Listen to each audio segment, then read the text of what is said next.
Уважаеми дами и господа, ваши превъзходителства, приятели, почитатели на изкуството и привърженици на мира. Тази вечер сме се събрали тук за общата кауза. Каузата на мира по света. Добър вечер от мен, уважаеми дами и господа. Почит, благодарност и поклон пред държавите, причини за днешната вечер. България, нашата родина, любима и родна земя. Велика Русия, най-големият миротворец, могъща, силна и вярваща. Югоизточна Украйна, с население отстояващо своето достоинство. Кървящият Ирак и великомъченицата Сирия, люлката на човешката цивилизация, обляни в кръв, борещи се за справедливост и мир. Да не забравяме и измъченият палестински народ, подложен на ежедневен геноцид и терор в продължение на десетилетия. Дами и господа, България е нашата родина, в която живеем и се трудим. Русия тази вечер е наш домакин и вечен партньор. А мирът е нашата кауза, за която се борим. Нека почетем Република България и Руската федерация с националните им химни.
Културно-информационен център, където тази вечер ще имате възможността да видите образ на екрана с статичния, този, който ще видите в фотоизложбата в фоайето. Кадрите, които са заснети, са истински, автентични и реални. Това, което наистина се случва и е част от ежедневието на хората, засегнати от най-омразното деяние в света – войната. Нека да започнем с едно кратко литературно послание за мир, за да преминем по моста към киното. Каним на сцената Александър Саад, който ще изкаже болката на Сирия чрез литературното изкуство.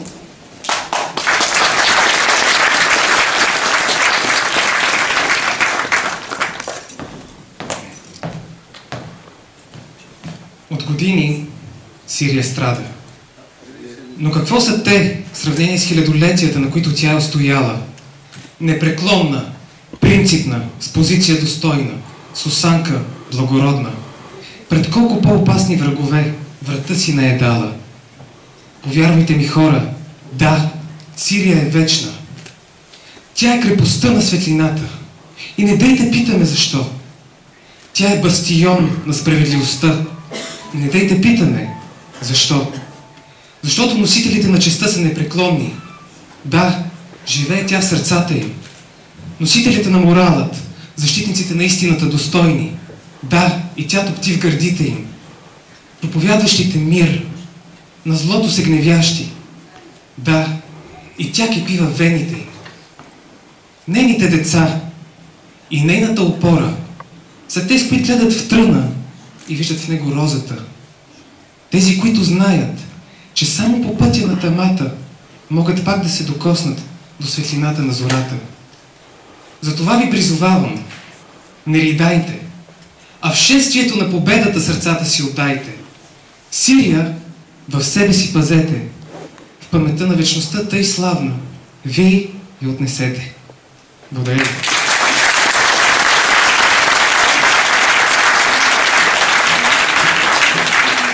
А сега ще прозвучи авторско стихотворение на Оля Алахмед.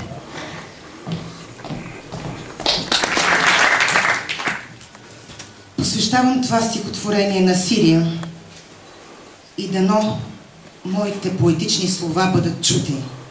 С апел: прекратете безумната война в Сирия. Куршумите.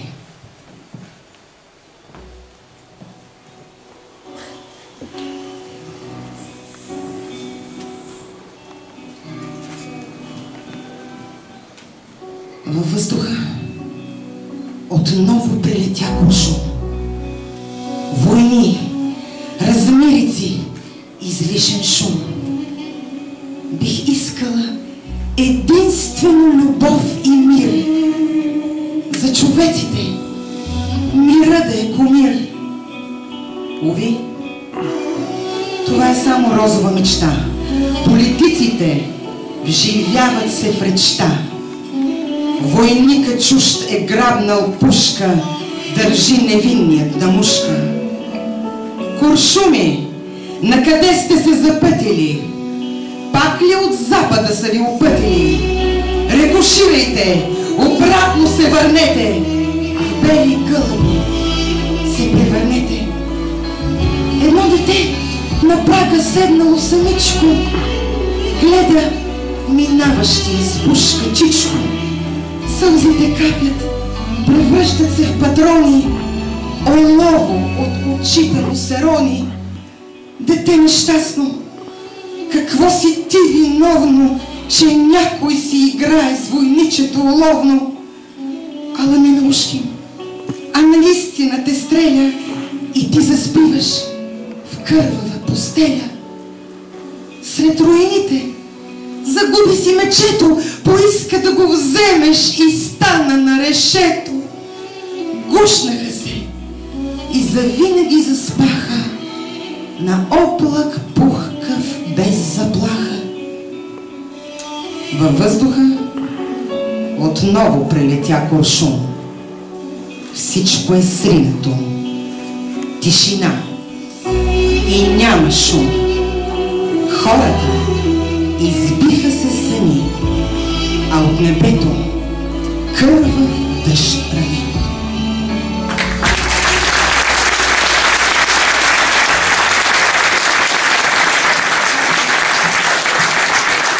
Дами и господа, предоставям думата за приветствие на директора на Руския културно-информационен център, господин Виктор Баженов.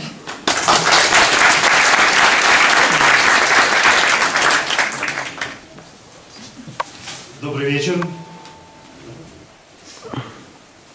Я рад приветствовать наших друзей сегодня здесь, на этом прекрасном вечере.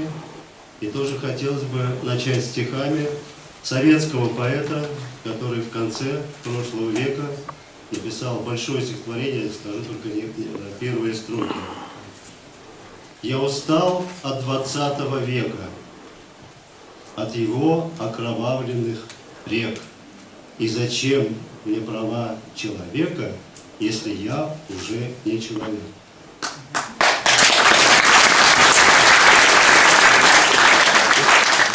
Конец 20 века мы все надеялись, что 21 век будет мирным, позволит всем народам процветать, жить в мире. Но так получилось, что сложился однополярный мир после развала Советского Союза, который не остановил кровавые реки, а продолжил худшие традиции 20 века.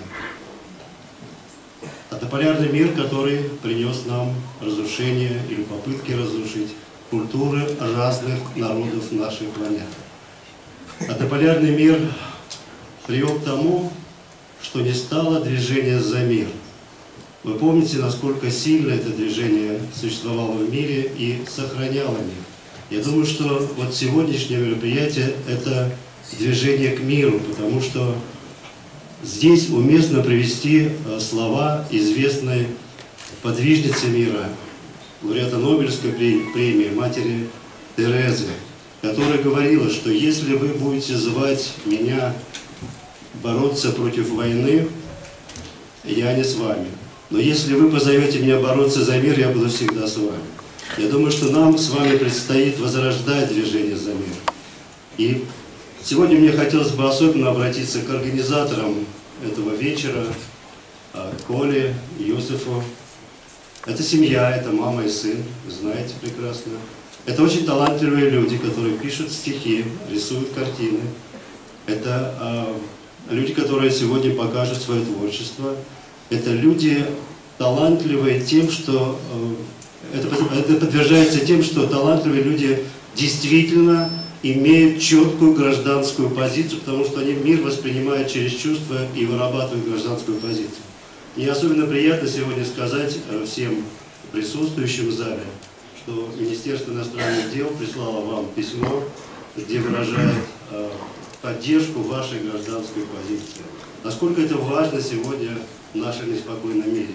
И позвольте, может быть, нарушить процедуру вечера и вручить дипломы Оле и Юсефу нашего федерального агентства Россотрудничества за их творчество, за их гражданскую позицию.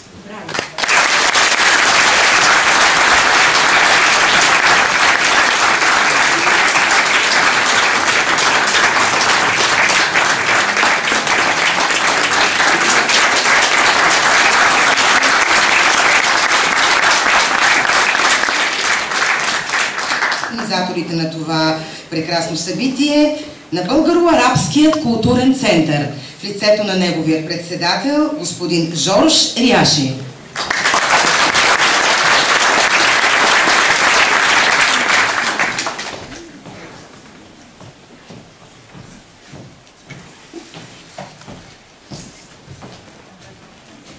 Добър вечер.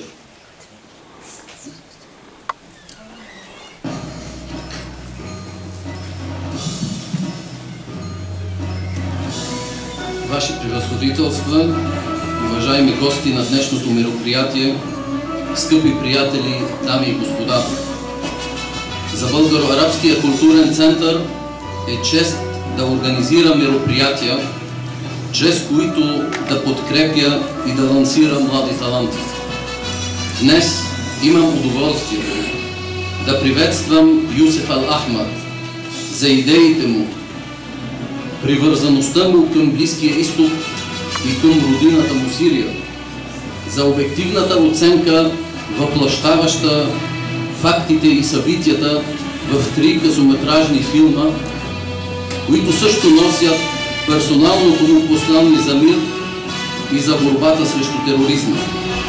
Заедно с това бих искал да приветствам и госпожа Оля Ал-Ахмад за ангажираността й към проблема на бежанците чрез авторската й фотоизложба.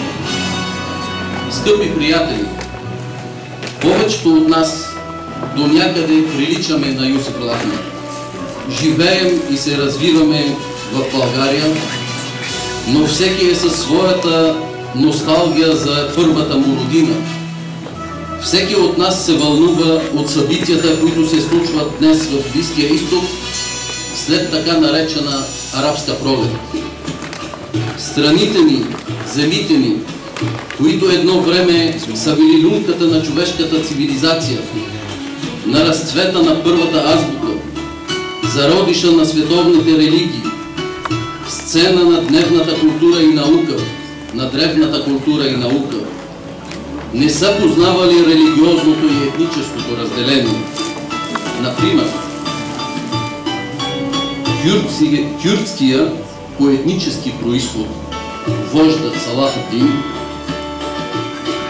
е водил ислямска преобладаващо арабска армия, за да победи кръстоносците и да освободи светите места в Палестина. И християните от района застават на страната на Салах ад-Дин срещу западните нашественици. През годините, когато в Европа се зараждат нациите и се формират държавите, народа ни търпи 500 години османско владичество, което е погребвало културата ни, унищожило ценностите ни и до голяма степен е предизвикало обрат в нашето развитие. През Първата световна война, след мъки и борби, идва освобождението от османското робство, но уви, за да бъде заменено от други, този път френски и английски мандатори, пак окупатори, но с вратовръзки.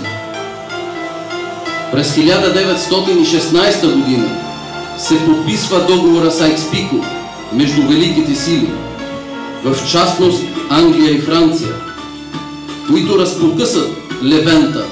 Да, Левента, плодородния полумесец, древните Месопотамия и Асирия на отделните държави с цел лесно да бъдат владяни. Този несправедлив и неприемлив за местното население акт, последван през 1917 година от несправедливото и заклейменото обещание на лорд Белфор да подари на евреите държава в Палестина. От тогава в този район се водят жестоки войни за Палестина и за светите места. Не ни отмина и Втората световна война и неправомерното създаване на израелска държава на палестинска земя. Жестоките кланета и зверствата на исламската държава в Ирак и Левента, на които ставаме свидетели в Ирак и Сирия днес, се случват аналогично на геноцида, извършван срещу палестинския народ от израелската държава. Еврейските заселнически групи, като Хагана, извършват жестоки кланета в Дейр Ясин, в Кафар Касем и други палестински села през 1947 година, тероризирайки народа, изселвайки го и окупирайки земите му до ден днешен. Арабско-израелските войни през 1967-73, агресията в Ливан 78 и окупацията на Ливан през 1982 година не ни пощади от зверски даяния на поредните окупатори. В лагерите Сабра и Шатила са избити над 3000 мирни палестинци, жени и деца и старци под ръководството на Ариел Шарон. По време на клането в Кана през 1996 година жестоко са избити 110 мирни жители в базата на ООН и под ръководството на носителя на Нобеловата награда за мир Шимон Перес. Но планът за религиозното разделение на Ливан не е успял. Нито пак планът на новия Близък изток, обявен от Кондолиза Райс. Приятели, имало нужда от друг подход, по-демократичен, по-привлекателен. Та се появи така наречената арабска пролет, която за съжаление не ни е донесла демокрация и разцвет, а кръв и разруха, но с един основен общ оттенък за всички държави. Регресивните ислямски сили и движения застават на власт. Това не е ли предпоставка за случвалото се днеска в Сирия и Ирак? Какви са резултатите? Тунис – предход. от така наречена демокрация до исламизъм. Либия, свален е Кадафи, но остана разрушена държавата, пълен хаос. Важното е, че петрола тече към танкерите на държавите от Западна Европа и САЩ. Египет, свален е Мубарак. Исламистите са на власт, но слава Богу за малко. Армията и египетския народ провалиха заговора на САЩ и на световното исламско движение, както и амбициите на Ердоган. Йемен, разрушена държавност, хаос, разделено общество, сектантска война. Сирия, използването на справедливите политически и социални искания на народа в Сирия през 2010 година бе претекст за предварително начертан план, за да се отмъщава на държавата, която води антиамериканска политика в района и подкрепя съпротивата в Ливан и освободителните движения в Палестина. 4 години война срещу държавата, целта не е свалянето на президента Асад, а разрушаването на държавата, ограбването на потенциала и раздробяването и на религиозен принцип. Западът подкрепя ислямските терористични движения в Сирия, като Жабхат ал-Нусра и Ислямската държава и други. След стотици хиляди убити сирийски мирни граждани, след непрекъснати опити за разрушаване на държавността и унищожаването на социалната и тъкан, сирийския народ отстоява позицията си и подкрепа единственото на светската държава, а не на сепаратизма, в подкрепа на социалното и религиозното единство в обществото, против религиозното радикализиране на обществото. А в Ирак, след 2003 година, свален е Садам, разрушена държава, заличена армия, създадена е предпоставка за разделянето на държавата на религиозен и етнически принцип, създаването на радикалните исламски движения и не на последно място исламската държава в Ирак и Левента, която избива, тероризира и разрушава устоите на държавите и обществата в Сирия и в Ирак. Това, приятели, е арабската пролет. Мразовита зима. Американски план за програмирана анархия в региона. Продължение на разделянето от Сайкс-Пикъл към раздробяването на сегашните държави на етнически и религиозен принцип на държавички, които са създадени на религиозна основа. Питаме се, защо международната общественост прилага двоен стандарт? Защо френската държава се бори срещу Ал-Каида в Мали, а подкрепва дъщерите и в Сирия? Не е ли срам за световната общественост, че едва след убийството на двама невинни журналисти, след похода на ИДИЛ към Ербил в Ирак и засягането на интересите на САЩ, едва тогава да признаят ИДИЛ за терористична организация и да създават коалиция за война срещу заплахата от нея? Нима избиването, изтреблението и изселването на хиляди мирни граждани в Сирия през последните години и масовите убийства на мирни граждани иракчани, изселването на християните и езидитите от Ирак, перманентното издевателство над народа на Палестина не е акт на тероризм? Жестоко осъждаме 11 септември и всичките деяния на Ал-Каида в света. Жестоко осъждаме екзекуцията не само на двамата американски журналисти, но и избиването на мирното население в Сирия, в Ирак, както и всички деяния на исламската държава в Ирак и Леванта. Но пак се питаме, Ал-Каида и ИДИЛ не са ли бумеранг на американската политика в Афганистан и Близкия изток? Как можем да обясним срещите на американския сенатор Сокол, Джон Маккейн, документирани от CNN, с радикалните исламистки движения в Сирия през 2011 година, в присъствието на сегашния халифат на ИДИЛ, Абу Бакър ал-Багдади? Как може да се обяви коалиция срещу тероризма, която включва държави, които досега подкрепят терористични движения в Сирия и в Ирак, финансират ги и им предоставят оръжия? Как може такава коалиция да изключва засегнатата държава Сирия? Дали тази коалиция е наистина създадена за да воюва срещу ИДИЛ? Или това е план Б за ударите срещу Сирия и поредното нашествие в Ирак? В заключение, уважаеми приятели, не трябва да губим посока, нито да бъдем заблудени от популистки лозунги.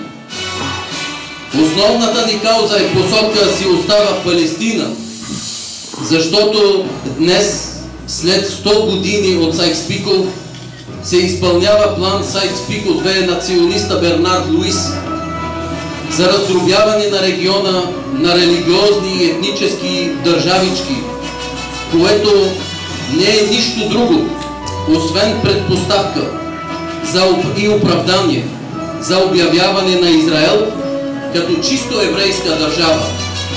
Това означава изгонването на останалите палестинци от техните земи.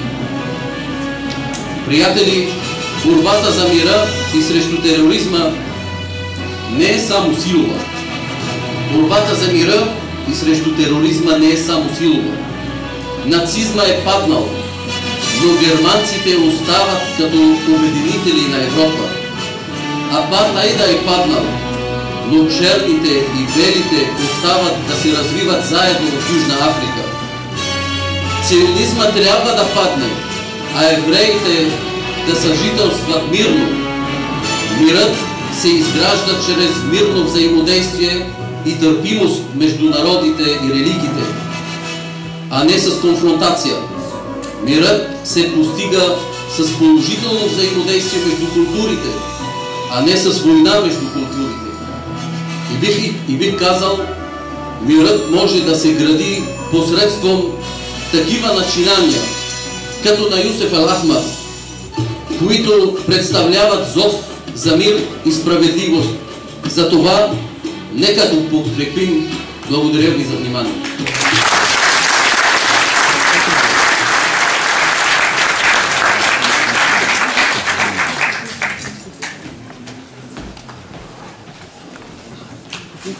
Благодаря. Добър вечер на всички. Днес в тази зала сме се събрали хора от различни националности и конфесии, представители на редица държави, деятели и почитатели на киноизкуството, а именно обединени около една обща кауза – каузата на мира по света. Искрено съм благодарен на всеки един от вас, който тази вечер е отделил време, за да дойде в тази зала и да види истината за това, което се случва по света, представена чрез киноизкуството. Първият филм, който ще видите, е под лозунга „Нека използваме мастило, а не проливаме кръв“, направен през 2012 година. Филмът изобразява тежката раздяла в сирийския народ покрай конфликта в страната и неговото желание и стремеж отново той да бъде единен в името на просперитета на държавата. След него ще видите филмът „Аз сириеца“. Филмът е направен с цел да се привлече вниманието на зрителите към ужасната вражда на религиозна основа, която терористите, подкрепени отвън, се опитват да запалят между сирийския народ с цел той да бъде разделен напълно. Най-новият филм „Заедно сме силни“ е направен в подкрепа на държавите, обединили се против хегемонията и агресията на Съединените американски щати и НАТО в целия свят. Знам, че всеки един от вас има своя лична гледна точка и мнение относно всичко, на което ставаме свидетели в момента по света, и точно така трябва да бъде. С това, преди презентацията да бъде прожектирана, бих искал да знаете, че аз уважавам вашето мнение и филмите, които ще видите, не са направени с цел да обслужат интересите на ничия страна, а да ви накарат, след като ги изгледате, да си направите своите обективни изводи от видяното, ръководейки се от самата реалност и това, което хората изпитват там. Благодаря на представителите на Българо-арабския културен център и Руския културно-информационен център за оказаната подкрепа по организацията на днешната вечер. И тъй като България, Русия и Сирия също така са и държави, които ме представляват и аз представлявам тях, съм длъжен да им изразя благодарност и подкрепа и на другите два езика. شكرا جزيلا لمركز الثقافي البلغاري العربي ولجالية السورية في بلغاريا. أنتم أسرتي، أنتم كرامتي، والله يحمي بلدنا.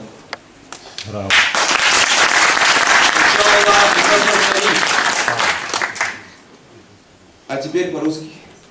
Я искренне благодарен Российскому культурно-информационному центру за предоставленную нам возможность высказаться, выразить свою объективную точку зрения и показать всю правду болгарской аудитории. Спасибо вам огромное. Вы тем самым вновь доказали, что Россия никогда своих не бросает и бросать не собирается.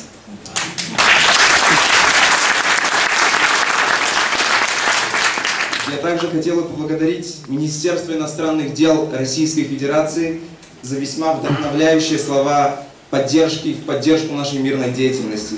Спасибо вам огромное. Желаю всем приятного просмотра. Пожелаю вам на всички приятно гледане. Благодаря.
أيوة أبو صبحي، السلام عليكم. كيف أحوالكم؟ إن شاء الله بخير. يا أخي نحن بانتظاركم، الله يرضى عنكم. يا هلا، الله يخليك.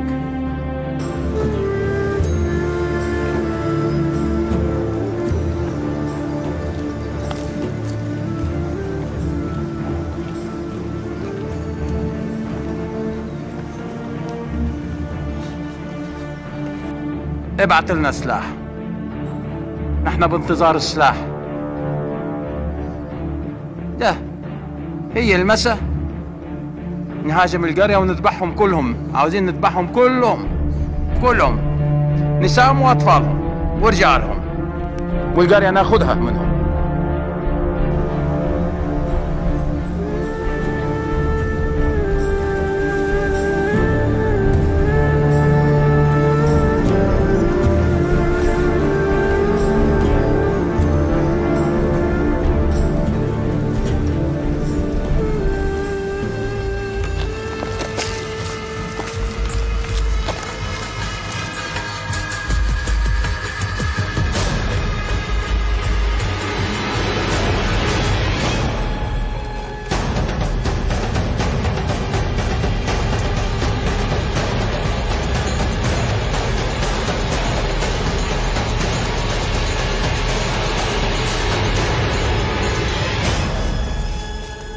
مين انت؟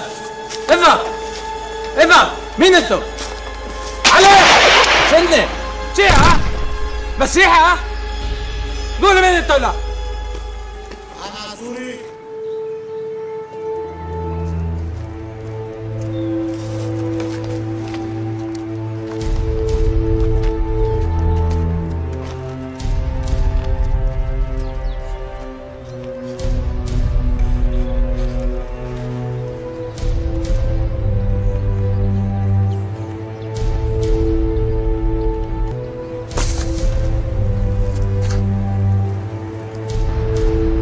أنا سوري. سوري أنا!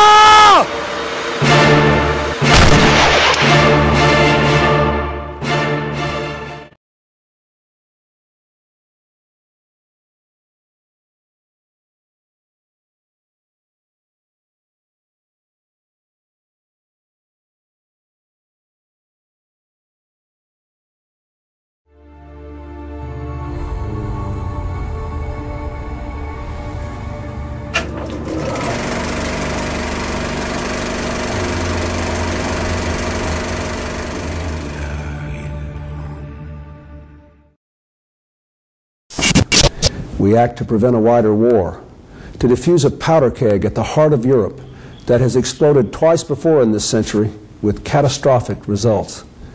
And we act to stand united with our allies for peace.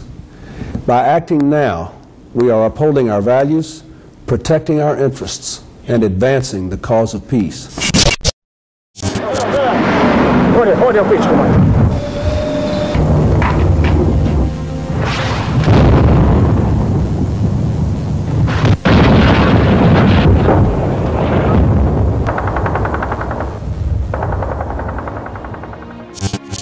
Fellow citizens, at this hour, American and coalition forces are in the early stages of military operations to disarm Iraq, to free its people, and to defend the world from grave danger.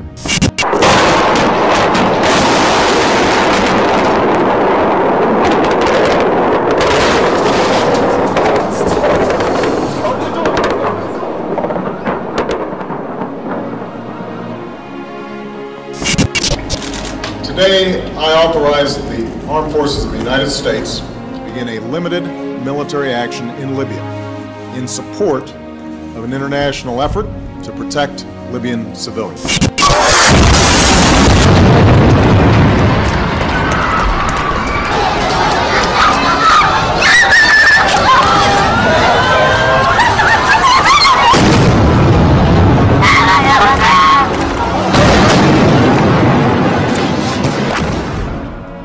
If we saw the use of chemical weapons taking place by the regime inside of Syria, that would change my calculus, and it has.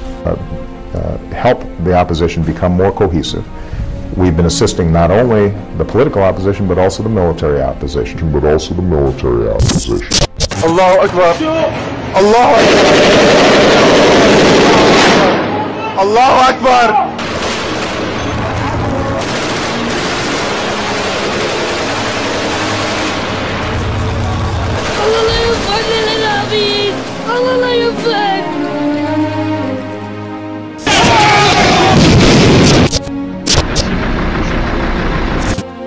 Выносят тяжело пострадавшего.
die. Oh, it's time to lend a hand to life, the greatest gift of all. We can go on, pretending day by day that someone, somewhere else will make a change. We're all a part of God's great big family. And the truth, you know, love is all we need. We are the world, we are the children, we are the ones to make a reality. So let's start again. There's a choice we made. We're saving our lives. It's true, we'll make a better day, just you and me.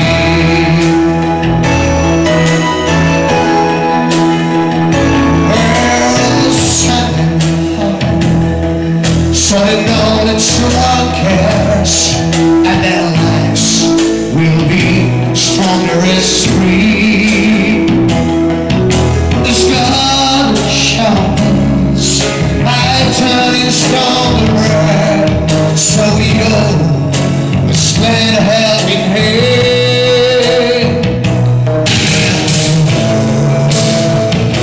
We are the children, we are the ones to make a better day, so let's start together. There's a choice to make here, we're saving our lives. It's true, and better day, just you and me.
Добър вечер, уважаеми гости. Благодаря ви, че уважихте нашето събитие днеска. Има много неща да кажа за нашия герой Юсеф Ал-Ахмад. Както знаете, повече от 3 години и половина вече трае сирийската криза, която дойде като пролетен ветрец, но за радост сирийския народ осъзна още от самото начало, че това не е повече от една кървава зима, която цели раздробяване и разфасоване на държавата Сирия, на по-малки държавчици на етнически и на религиозен принцип. Именно затова сирийците се мобилизираха и заставаха твърдо зад своята армия, своето правителство и своя законен избран президент Башар Асад.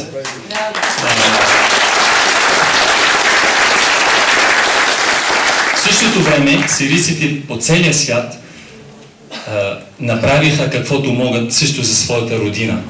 С мирни и демократични средства, с словом и с изложби и с културни действия показаха на света истината за това, което се случва в Сирия.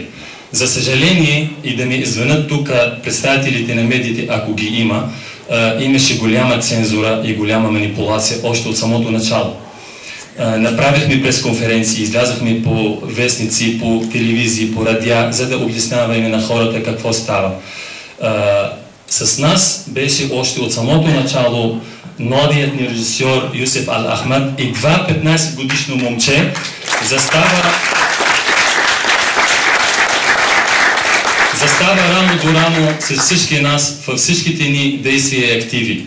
Именно затова от името на сирийския народ и от името на Асоциацията на сирийците в България връчваме му тази символична награда за цялото му творчество и своята подкрепа на родината на баща му Сирия.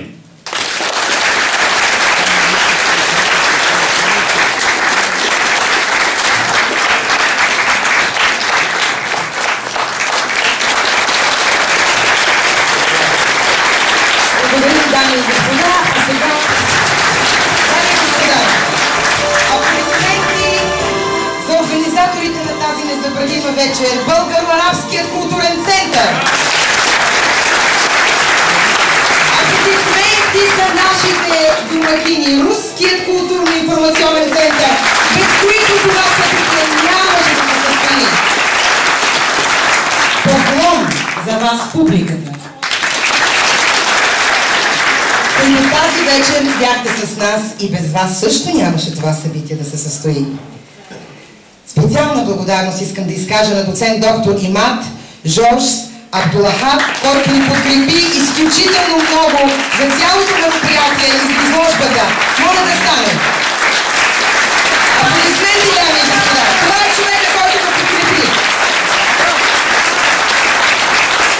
Доцент Гавриас, ако следвате архитектура, внимавайте, преподава. И сега тишина. Искам вашите бурни аплодисменти. Не виждам публиката, но съм сигурна, че някои от тях са тук. Актьорите във филма на Юсеф Ал-Ахмад. Моля да станат! Аплодисменти! Насър Ал-Ахмад! Правилно Юсеф! Мигрим Браун! Всички актьори, моля да станат! Които напълно доброволно се съгласиха да участват в тези филми в каузата на мира.